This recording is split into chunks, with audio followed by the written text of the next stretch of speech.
And I think a lot of times when people are thinking about dating out of your league, they think exclusively physical, which it's not that. It's everything. Yeah. It's physical, it's personality, it's your social status, your resources, your relationship skills, like all these great things about you. And so like in some ways, you might be dating out of your league on some dimensions, but within your league in others, and it gets complicated pretty fast. All right, Gary, today we're going to be talking about how to date someone out of your league. And we just spent the last 5 minutes before starting this podcast debating the title because as everyone will find out, there's some nuance behind this idea of dating out of your league. There's some do's and don'ts. But then I came back to the point that I'm definitely married out of my league. I mean, my wife is way out of my league. And I know for a fact your wife is out of your league. So actually, guilty as charged. I haven't met your wife yet, but the way you speak about her tells me that, yeah, she's a pretty incredible person. And you're just some bum PhD. Again, guilty as charged. So, yeah, today we're going to be talking about this idea of dating an equal or versus dating up, perhaps, and the nuance, the do's and don'ts of each of these things so that you can end up with a partner that suits you for the long term, not just the next 3 months or, next year, but really someone you can spend the rest of your life with. So this should be a fun one. It should be more casual one than usual, but we can walk through it. It's going to be great. Yeah. I think this is an important thing to talk about because I think if everyone that's dating is honest with themselves, like the person you really want to date, the person you really want to end up with is better than you, right? Like in some ways, like why wouldn't you want that? Like, and not only better than you, like I think if you're really honest, like you want someone who's like kind of all around perfect, right? Like who among us wouldn't want to date like your celebrity crush, right? Yeah. Like, do you have a celebrity crush? I always forget her name. This is so bad. I mean, my really dorky one that I can't believe I'm going to admit this would be like, if we're going back way into time, would be like Avril Lavigne. That's ridiculous. I can't believe I'm saying that. Wow. I did not see that coming. Skater punk, dude. Like back in the day. I got to see what she looks like nowadays. But how about yourself? Who would be your? You know what's really funny is like I knew I was going to ask you this, and then I was like, he's going to definitely ask me, and I should have it. And I had to like really think about what I've settled on is probably like Natalie Portman. Ooh. Because she went to Harvard, so she's like super hot and smart. And her major was psychology. And then in doing a little bit of research, she not only was a psychology major, she's actually published 2 papers on which she's an author. I'm like, this is like nerd catnip. Like this is perfect. Oh my God. And like her in I think Garden State. Is that the movie? Garden State? Yep. She was so cute. I'm going back to that. Okay, all right, all that literature stuff. She was just adorable. Oh my God. She's mine. You can't have her. That's mine. I'm stuck with like the skater punk. That is so my type though, is like to be like the skater girl who's like the punk, whatever. Even though Jessica's not like that at all. So but I think like this whole thing of like celebrity crushes, it's like what's like this perfect ideal in some ways? And it's like a false ideal. It's something like we all kind of want. It's like we all want to be like multimillionaires, but it's like, is that realistic? And it's probably not, but it still doesn't stop you from wanting it. And I think that's this whole idea of wanting to date out of your league. And so, just to kind of tease this a little bit, like, can you date out of your league? And, people ask me this all the time. And I'm like, I always say, sure, it's possible. It's not super likely. But even if it's possible, like, should you? And like, as you're going to see, the research generally says probably not. Like you could go to a conference this weekend, Natalie Portman happens to be there, is single, and you get married to her. That's a possibility if you weren't married, of course. Right. But like, not freaking likely. Go to like the red carpet and be in that world, like, would that be a good thing? Like, is that going to last, you and Natalie? No. No, man. I venture to say that she's gonna like be on a film. She's gonna be on a TV show or a movie set, and like Brad Pitt's gonna walk in. Hey, man, you're a very handsome guy, but like, Wait, you're saying I'm no Brad Pitt? How dare you? I'm sorry. No, you are very, very handsome, but no, you are not Brad Pitt, and I have certainly more publications than Brad Pitt, so take that, Mr. Pitt. Take that. So I think it comes down to like this idea is like as much as it's improbable and it probably actually isn't good for you in the long run, it's still something we want. And yeah, so, we're going to share with you some ways that like we're going to help you thread this needle. We're going to share some ways to help make this work. But I think it kind of goes back to when we first started talking about this topic, we were kind of debating about it and you said to me like, what does league even mean? yeah. What do you define league as, dude? Like, and so like when you say like someone's in your league or not, and so going to like the research, what we call this in relationship science or evolutionary psychologists refer to this as mate value. Mate value is just like your overall attractiveness or desirability in all facets. So it's not just physical. And I think a lot of times when people are thinking about dating out of your league, they think exclusively physical, which it's not that. It's Yeah, everything. It's physical, it's personality, it's your social status, your resources, your relationship skills, like all these great things about you. And so like in some ways, you might be dating out of your league on some dimensions, but within your league and others, and it gets complicated pretty fast. yeah, Um, yeah. And it's just that's worth definitely true. acknowledging. Like, and I mean, it certainly depends on the gender typically that Right, you're going after, and what this might generally refer to, but it right, still ultimately does come down to, yeah, physical looks. I mean, in men, certainly social status and or our access to resources are right. basically a man's wealth would be a part Mhm, of it, which tends to be a large, level of mate value mhm. for women. And it could even just be, yeah, like you said, their personality, if they're funny, like everything, just the whole package would be league. And I think it's important too when you start talking about leagues and mate value and just recognizing that it's so multidimensional that it's going to be rare for one person to have everything. Right.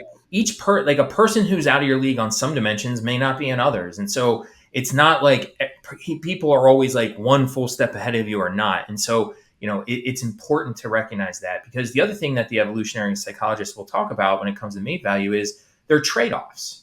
And so Yeah. trade-offs are usually where it's like one person will be high in one dimension like physical attraction and another person will be high in something else like social resources, and those two people will find each other even though they're out of each other's league, so to speak, on each dimension.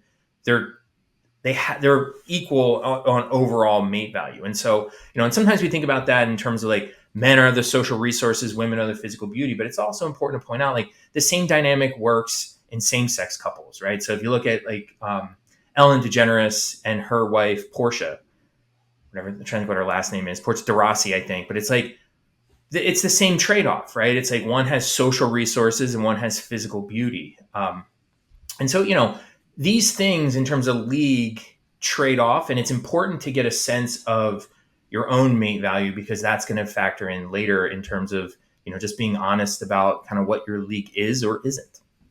Right. Well, that's the thing about league is it's in some ways a superficial word because, yeah, all right, you end up with Natalie Portman. First 3 months are going to be gold. She is amazing, but you Right. might find out pretty quickly that she's like super emotionally volatile. Right. She lies. Let's just say she's a liar. I don't know. I don't know anything about Natalie, How so dare this isn't you? a reflection. But how could you? Luckily, we are doing this virtually, so Gary can't slap me. Um, for all we know, yeah, she's just mean to people. I don't know any of these things, and Right. you happen to be a very kind, caring person because I know you, and you don't lie. You're not that type of person, and so honestly, at the end of the day, like the league is just like our perception of people. It's not necessarily a reality in a long term relationship. Yeah, and it just kind of all speaks to the importance of looking at the overall package, like the Yeah, full picture, and not getting people down into singular dimensions of physical beauty or whatnot. Because, like you said, I mean, we don't know a lot about the people we're dating for a very long time. It takes time to get to know those things, and so you want to look at the full, complete package. Um, yeah, because does dating out of your league happen? It does, But like you kind of inferred there, it's like maybe for a little while, but it's hard to make that last long term. Yeah. Because if there's a simple rule of dating, it's essentially that people generally match on their mate value, Yeah. right? They So find out. They find out pretty quickly if that person's on their level or not. right. Right. You may not know what your mate value is, but everyone else does. Not Yeah. that they talk about it, but it's like you basically have an imaginary mate value on your back that you don't know about, but the whole world has generally agreed upon because that's how mate value works. And Mm. so, matching is this idea where it's like if you imagine 100 people go into a room and each of them has a mate value, let's say it goes between 1 and 10, what's going to happen? You tell everybody to pair up. The tens are going to end up with tens, the nines with nines, the twos with twos, and so on. And it's generally good because if the two keeps asking the eights, hey, do you want to talk? The eight's going to say no, Yeah.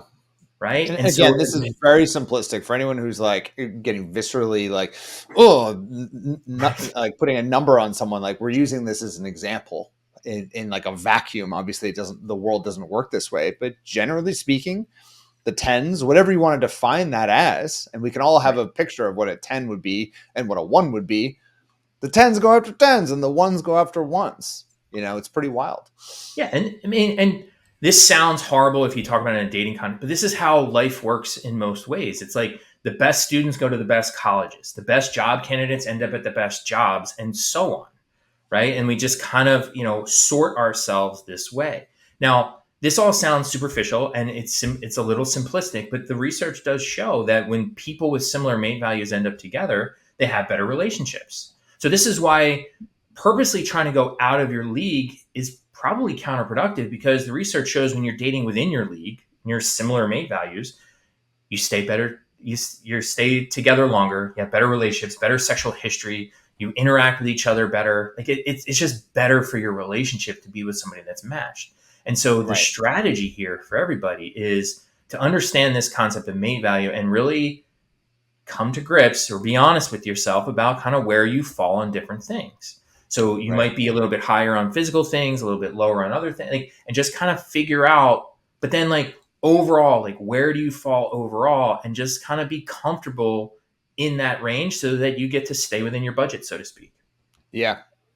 Well, I don't know if we're going to get to this later, but I might as well mention it while it's top of mind because I feel like 90% of my job and our job is not necessarily telling clients that they are a seven and need to go after a seven, even though they want to go Right. after a 10. It's more so redefining what a 10 is. Mm-hmm. Because if we're constantly, and what most people see as a 10, it's not necessarily going to be a 10 for you and your long term success and your overall happiness. When we say a 10, yeah, that might be a really rich guy with a Porsche and really funny and charismatic. And he's got that beautiful house on the street that everyone looks at. Like everyone is going to consider that person to be a 10. But is he kind? Is he caring? Mm-hmm. Does he have the same interests as you? Does he appear to really like you and invest his energy in you? All of those things are what I kind of help redefine as a 10, even if he doesn't have that perfect online dating profile. You know what I'm saying? So it's almost like creating a new category. Yeah, there's this mating category of what everyone else considers to be the tens. The beautiful woman with blah blah blah. You can go on and name all these things, but really, what is a 10 for you? And we want you to have that 10 for your own Yeah. for the rest of your life, like that. So it's not like we're telling anyone to settle. It's not like we're saying, Right. oh no, you're just a two, so you're just going to get a two. Doesn't mean you're gonna have a two of a relationship. You're gonna have a 10 out of 10 of a relationship. Well, I think this is a critical point because what everyone else thinks is a 10, people don't know that much about relationships. The average person is not well informed about relationships. And so what they're thinking is important, they're likely wrong about. And so Mm-hmm. that's where a little bit of relationship knowledge goes a really long way in terms of redefining what a 10 actually is. So you can have that 10 out of 10 relationship you were mentioning. It's like Right. caring, kind, best friend qualities. That's what a 10 out of 10 partner looks like. It has nothing to do with a lot of the superficial stuff that people typically overweight and overvalue. And I think that is a critically important point. And Um, and even just to really hone in on this point, even the idea of access to to resources, a guy who has money. Mhm. A lot of people will think that because he has a nice watch and a really nice car, oh, he must have wealth. But my experience has shown people who are truly wealthy actually drive the Ford Taurus and live a relatively modest life, but their 401k is like $6 million. Like it's crazy town. So it's like even just on that one example that very much so can distract a lot of women out there when they see a guy who's like, wow, this guy drives a Maserati. Yeah, let me see that. Let me see his net worth. All right. I want all the debt involved in that. And so just again, like once you drill down into any of these things, suddenly actually the guy, he might not be a doctor, maybe he is, I don't know, a pharmacist, but he has saved his entire life. He's invested in some good properties. He's done really well for himself. He's kind, he's caring, he wants a healthy relationship. That guy might not appear to be a 10 out of 10, but he actually is. And everyone else is just getting distracted by all these shiny object about the other guy. So I don't know. Does that land? Does that make sense, Gary? It's kind of a rant, but Yeah, no, but it's a really useful rant, and it's all goes back to the same idea of like how do we define mate value and how do we find league? And right, thinking about this, like we said at the top, is like the whole point of these podcasts is to help people think about relationships in more nuanced ways, and frankly, to think about relationships more how relationship scientists and relationship experts actually think about relationships. And so, this is like a subtle point, but it's a really, really important one. Um, because when it comes to what people want in their relationship and they want to date out, like people want what's better, but what actually they get, the research shows, is the high mate value people, they end up with people who are higher mate value. Like it's that matching process we talked about. The right, lower mate value people end up with lower mate value people. Again, that's the matching process. But what happens though is that those lower mate value people really wanted the higher mate value and they're just disappointed. They didn't follow through on their inclinations. At least they didn't land them. And so, they chickened out and or they tried and they're disappointed. Which what's going on there? And so this brings us to what I wanted to talk about, which is we don't often do this, but this is like here's a strategy people follow, but it's a terrible strategy, which is people in dating, they think, well, why not? Why not try? Why not try? Like I honestly look at it. I'm a 5 out of 10. Like I'm going to shoot my shot. I'm going to go for the 10 out of 10. I'm going to go for the 9 out of 10. And so the research shows online daters do this a lot, right? mm-hmm, In an online dating setting, it's really easy to message a bunch of people, and they think, well, why not? What's the harm in that? And so, what do you think? Like we've been doing this a while. Like, what's the harm in them shooting their shot, taking the shotgun approach, contacting all these people? There's a downside, right? I mean, there's a lot of downsides. I'm not sure where you're going with this, but I would say the big one is that, yeah, you might even get a first date or two, and the guy might hook up with you, but he's not going to want to maybe spend the rest of his life with you. I would say is Right. one. Um, the other thing with online dating, because I haven't read the notes actually, frankly, to this point, Gary, so stick with me here. But one thing with online dating is that women are actually much pickier than men and usually shoot way up much more than men do. Men actually are much more like there are five, they go after the five. There are four, they go after the four, six after six. Whereas women, 90% of women go after the top 10% of men. So those guys at the top 10% are living the freaking dream. Whereas the bottom 90% of men are like, it's crickets. Right. And the crazy thing is, again, we're talking about a profile picture and some text. It doesn't actually have any real reflection of who that human being is. So it's like, if we could just spread the love a little bit, which is, again, something we're constantly talking to our clients about, like, go after the guys who have profiles that are 7 or an 8 or a 9. It doesn't mean that in real life, when you meet them, they're going to be 7 or 8 or a 9. They're actually likely to be incredible guys. Who knows? They just Right. suck at creating an online dating profile. So did I answer Yeah. it right, Gary? Am I Yeah. going on a Which is tangent here? 100%, right? Which is exactly, the issue. The issue is by shopping out of your price range, so to speak, you're essentially wasting time. Because if you're Yeah. a 7 who's only contacting tens, they're not going to respond to you. And even if they Right. do and they go on it's just the likelihood that that relationship's going to turn into something, it's very, very low. And so you only have so many hours in a week, you only have so much emotional bandwidth. And so you don't want to be wasting your time constantly making connections with people that aren't going to work out in the long run.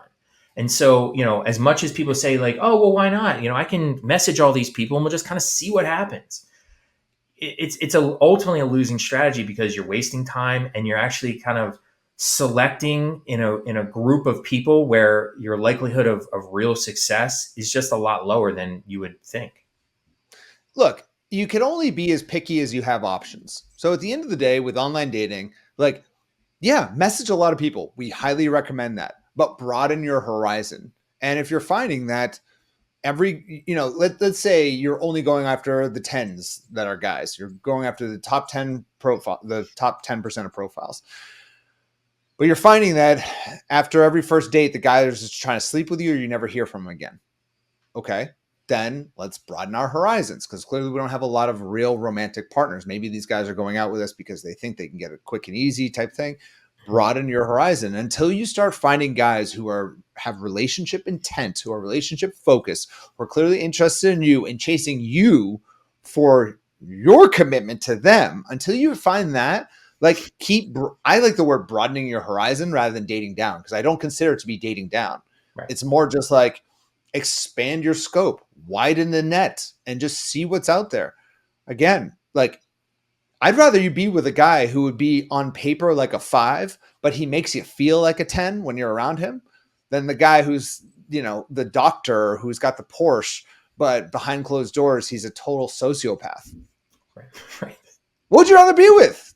Be with the guy who's the 5 that makes you feel like a 10.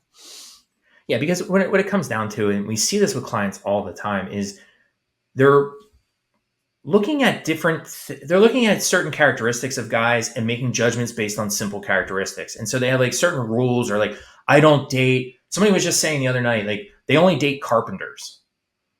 And so, like, for whatever reason, that just seems that like they think that kind of person has certain qualities. And They I actually only kind of date said, carpenters, or they don't want to date carpenters? only so far have dated carpenters.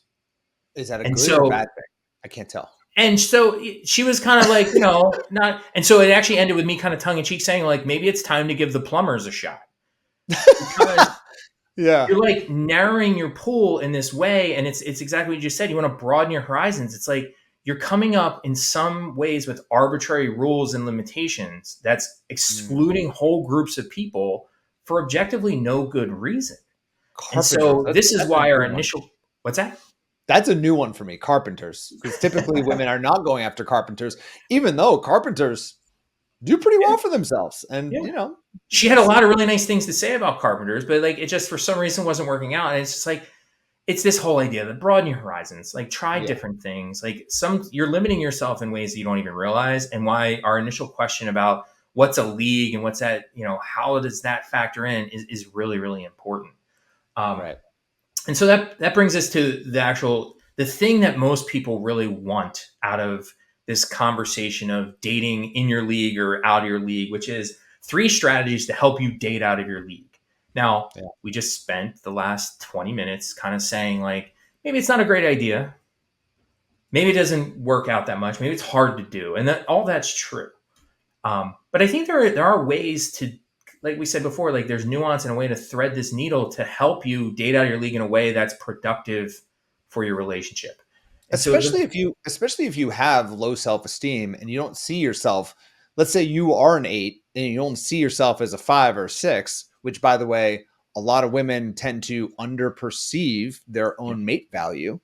This is where you can start actually start leveling yourself up to date people who you might perceive as out of your league, but are actually your league.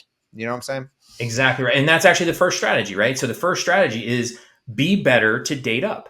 And so that's first recognizing your actual value, because exactly what you just said is like so many people underperceive their actual value. So Yeah. be accurate about how great you really are.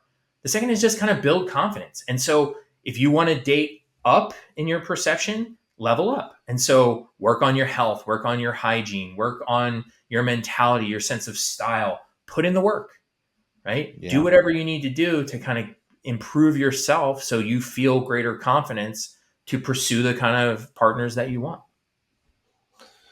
Yeah. I mean, I love it when, um, you'll talk to someone like I once had a male client who was, I don't want to say morbidly obese, but he was very overweight. He was Mhm, probably like 250, 260. The mhm, first thing that he said when we started talking about what he's looking for in a woman was she needs to be really fit. And I looked him in the eye and I go, dude, have you looked in the mirror? mhm, And that's harsh, I know, mhm, but like mhm. I don't know what to tell you. Right. You say you want something. Like, would you date yourself? Right? Like, just look yourself in the mirror. And it's not even physical attributes. That's true of your emotional volatility. You want to be with a Mhm, guy who is not emotionally abusive. Well, take a look at your own emotional volatility. How do you treat people when you are going through something in life? And there's just on all of these little areas, you got to level yourself up. Especially, for women, a lot of times they'll say they want to be with a guy who's extremely successful, who does really well for themselves, but then want to be like, what have you done? mhm. Like, where's your success? Let's talk about that. And so you just got to kind of, it's a little harsh, but you got to come to grips with kind of where you're at. And that doesn't mean you can't improve in these things. But if you continuously like lie to yourself and tell yourself a narrative that, oh my God, I'm so great, I'm so great. But when you actually look at it, it's like, we need to work on these various areas of our lives. I think it's empowering, honestly, to take a real harsh look at where you're at. Yeah, and it's like so many other areas of life. You got to be willing to put in the work, and the Right. work will make it worth it. And that's true here as well, right? Like with a lot of things. Um, Yeah. I think the second key strategy is, we keep saying dating out of your league is tough, but I don't think it's smart to just tell people don't date out of your league, right? Because it still could work out, and it's still possible that what you in the point you just made about like you think they're out of your league, but they're actually not, and so don't leave it up to somebody else. Right? And so make sure you're aiming high, but don't only aim high. And so what I mean by that is it's like diversifying a portfolio to some degree. Is like, if you think of all the people that you're going to reach out to on a dating app or talk to in real life, you want to kind of like balance it out a little bit where it's like maybe 10 to 20% are people you think are clearly out of your league. You probably want another 10 or 20% that are like maybe a little bit below your league. But then, the rest of them you put right in the middle. And so you kind of want to have this diversification. So you have a little bit of stretch, you have some safety schools, right? So to speak. And then you have that middle where, that's where you're gonna live and find those matches. Yeah. And again, I just want to reinforce the messaging. It's not to say that you can't be with a guy who is a 10 out of, even if you think you're dating below your league, that might just be a guy who's, he's balding. Right. I could say that because Gary and I aren't balding, so it's not offensive to either Gary or I.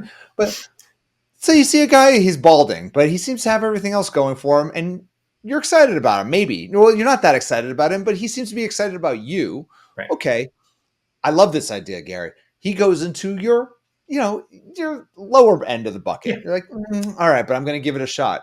But then you see that guy with, oh my God, he's got incredible abs. He's got everything going for him. What is going on with this dude? Okay, he's on the upper tier, and just diversify. I love that idea. I think that's great, and I guarantee the person you ends up with is not going to look like or act like the man that you think you're going to end up with. He's probably not going to be either of those things. It's going to be something else. But by diversifying, you'll be pleasantly surprised. What always happens with our clients, and this isn't always, they will go out with a guy that I don't know, they're not so sure about, Mm-hmm. and he'll say something or he'll touch them in a certain way, and they'd be like, oh, Mm-hmm. interesting. I didn't see that coming. Like his online dating profile didn't show that side of him. Like, yeah, I know, because it's just a picture and some text. It's not until you're in real life with that human being that you can actually get a feel for whether or not there's real chemistry there. And so diversify. I love Yeah. that. So much of what we try to do is just help people break out of their maladaptive or unproductive patterns, right? And Mhm. so by telling people to broaden your horizons, that is trying to get people out of their patterns, the same kind of guy they've always dated. Because frankly, like if that strategy worked, it would have worked for you already. Like it would work by now. And so this is trying to get you out of those patterns. And I just find the diversifying portfolio thing just makes it a little bit more concrete and helps people just force it a little bit better where it's like 2 out of 10 guys out of your league. 2 out of 10, solidly, maybe a little bit what you consider below your league. And then the rest kind of somewhere in between.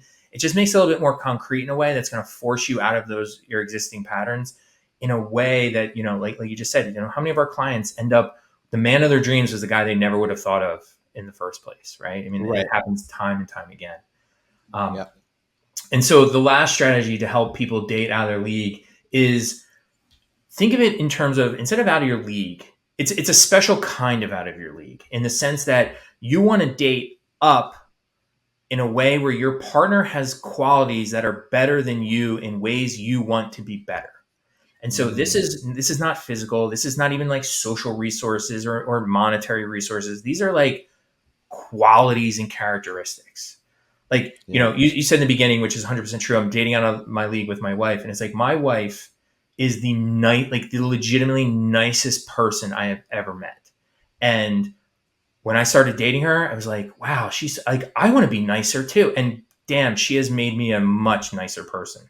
And so, Right. like, totally out of my league on that dynamic. But it was like an aspirational quality for me. It was a desirable difference. And so those aspirational qualities are opportunities for growth. And like, that's the way you want to date out of your league, and like find partners that have qualities that you can learn from and grow from, you and them for you as well. Like, you want to have some things that you can help them grow with as well. Right. Yeah. It's interesting, actually, like similar, a little bit different, I guess, with me and Jessica. But like one thing that when I was dating a lot, I was going out with a lot of like super intense type A people that are kind of like me, who are like always go, go, go, Mm-hmm. always wanting to create new things, do new things. And honestly, it like wasn't working for me. Like it was too much of that energy in a relationship, where then I met Jessica and she's kind of like the other side, just like, hey, just chill, enjoy life. Like enjoy the weekend. Like don't think Mm-hmm. about work. Like relax. It's gonna be fine. We're all gonna die anyways. We're just on like a little marble spinning around a big thing that's gonna explode in about 4 billion years, 10 billion years, whenever it's gonna happen. So nothing matters. And you know, that's good as well. Like that's really helped me, honestly. It's been big. And so I think you just find those things about yourself that, and honestly, like that is something I needed to work on, which is like, dude, just chill out a little bit. Which is kind of a funny thing to say, because most people would think that that's actually a bad thing, but it's what I needed. That's for sure. Yeah, a little bit of balance is quite helpful, right? And so, I know this was a little bit of a meandering conversation about this, and we kind of went back and forth about you should do this or not do this, and when it's the right way. But I think hopefully what everyone gets out of this conversation is just that when you're thinking about league and you're thinking about like who you should be with, to, like you said, broaden your horizons, break out of this idea. When you're thinking about league, people usually think about superficial things. Move beyond the superficial and get to the substantive, like the things that actually really, really matter. And so if you really want to make it work and you really want to kind of like date someone who's better than you, do it for growth. Do it for in a way where someone surpasses you in a quality you care about, and you're going to grow in that direction. Diversify your dating portfolio, and then level yourself up, because ultimately when you're better, you're going to date better and you're going to have better relationships.